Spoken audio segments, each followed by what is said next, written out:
విశాఖ తూర్పు నియోజకవర్గంలో తెలుగుదేశం పార్టీకి గట్టి ఎదురుదెబ్బ తగిలింది. టీడీపీకి చెందిన నాయకులు సీఎం వైఎస్ జగన్మోహన్ రెడ్డి సమక్షంలో వైఎస్ఆర్సీపీలో చేరారు.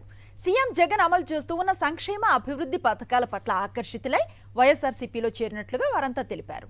రాష్ట్రంలో బలహీన వర్గాలకు వెన్నుదన్నుగా నిలుస్తున్న సీఎం జగన్తోనే సామాజిక న్యాయం సాధ్యం అవుతుందని అభిప్రాయపడుతున్నారు.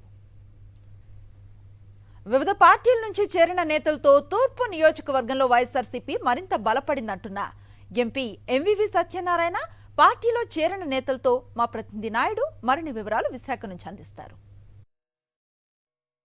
ఎన్నికలు సమీపిస్తున్న కొద్దీ వైఎస్ఆర్ కాంగ్రెస్ పార్టీలో పెద్ద ఎత్తున చేరికలు జరుగుతున్నాయి. నిన్న విశాఖ తూర్పు నియోజకవర్గానికి చెందిన నేతలు సీఎం వైఎస్ జగన్మోహన్ రెడ్డి సమక్షంలో వైఎస్ఆర్ కాంగ్రెస్ పార్టీలో చేరారు. వారందరినీ కూడా సాధారణంగా సీఎం వైఎస్ జగన్మోహన్ రెడ్డి పార్టీలోకి ఆహ్వానించారు. నేడు స్థానిక ఎంపీ ఎంవివి సత్యనారాయణ కలిసి వారు పార్టీలో కూడా చేరిన విషయాన్ని స్పష్టం చేశారు. సార్, ఈ పెద్ద నేతలు పార్టీలో చేరడాన్ని ఏ విధంగా చూస్తారు సార్?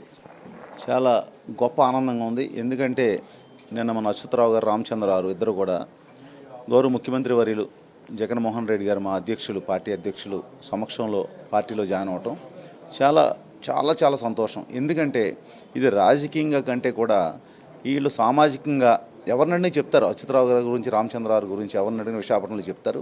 వీళ్ళు ఎంతో ఎవరికి ఆపద వచ్చినా సరే వాళ్ళ ముందు నుంచి ఉంటారు. వీళ్ళ రాజకీయ ఎజెండా కంటే కూడా పబ్లిక్ సర్వీస్ అనేది వీళ్ళ మెయిన్ ఎజెండా.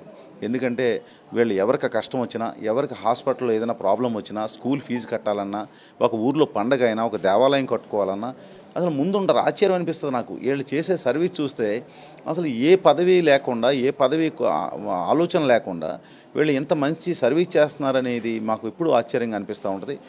డెఫినెట్గా ఇవాళ ఎంత గొప్ప వ్యక్తులు కేవలం జగన్మోహన్ రెడ్డి గారు చేసే మంచి పథకాలు చూసి, వాళ్ళు చేసే సర్వీస్ చూసి, ఆయన నిజంగా చేసే మంచి పనులు, ఇవాళ అమ్మఒడి కానీ, లేకపోతే ముసలి వాళ్ళకి పెన్షన్ కానీ, లేకపోతే ఇల్లు లేని వాళ్ళకి ఇల్లు కానీ, లేకపోతే చేయూత కానీ, ఆసరా కానీ, ఇలా ప్రతి ఒక్క కార్యక్రమం మమ్మల్ని ఇన్స్పైర్ చేసింది.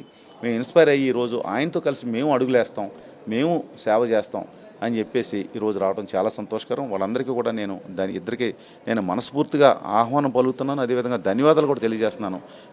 నేను వారితో కలిసి నేను వచ్చే రోజులన్నీ కూడా ఆయనతో కలిసి వాళ్ళకి ఒక సొంత బ్రదర్ లాగా నేను కలిసి పనిచేస్తానని కూడా నేను తెలియజేస్తున్నాను. ఇన్ని సంవత్సరాల తర్వాత వైఎస్ఆర్సీపీలో చేరడానికి గల కారణం ఏంటి? నిన్న సీఎం గారు మిమ్మల్ని ఎలా రిసీవ్ చేసుకున్నారు?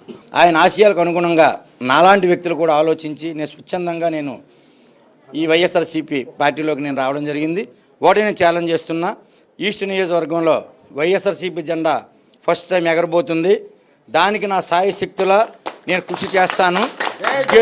గెలుపు అనేది తథ్యం. 6 లక్షల మంది ఓటు బ్యాంక్ ఉన్నటువంటి మత్స్యకారులకి టీడీపీ తరఫున ఒక క్యాండిడేట్ని సెలెక్ట్ చేయకపోవడం అనేది మత్స్యకారులకి తీవ్ర దిగ్భ్రాంతి చెంది, నేను ముఖ్యంగా ఈ వైసీపీలో జాయిన్ అవ్వడం ముఖ్య కారణం ఏంటంటే ఈ 3 జిల్లాల ఉత్తరాంధ్రలో కూడా మా యొక్క మత్స్యకారులను గుర్తించకపోవడం, ఇటు ఇచ్చాపురం మొదలుకొని ఇటు సౌత్ వరకు కూడా ఏ వ్యక్తికి కూడా ప్రాధాన్యత ఇవ్వకపోవడం, టీడీపీ వాళ్ళు చేస్తున్నటువంటి అన్యాయాన్ని, అక్రమాన్ని మేము చాలా బాధపడుతూ, మనసు కూడా చాలా బాధ అనిపించి వైసీపీలో జాయిన్ అవ్వడం జరిగింది. తమను సాధారణంగా సీఎం వైఎస్ జగన్మోహన్ రెడ్డి ఎంతో ఆప్యాయంగా పార్టీలోకి ఆహ్వానించారని, విశాఖ తూర్పు నియోజకవర్గంలో వైఎస్ఆర్సీపీ అభ్యర్థి విజయానికి కృషి చేసి మొట్టమొదటిసారిగా విశాఖ తూర్పు నియోజకవర్గంలో వైఎస్ఆర్ కాంగ్రెస్ పార్టీ అభ్యర్థిని గెలిపిస్తామని ఇక్కడ నేతలు చెప్తున్నారు. కెమెరా అప్పలరాజుతో నాయుడు, విశాఖపట్నం నుంచి.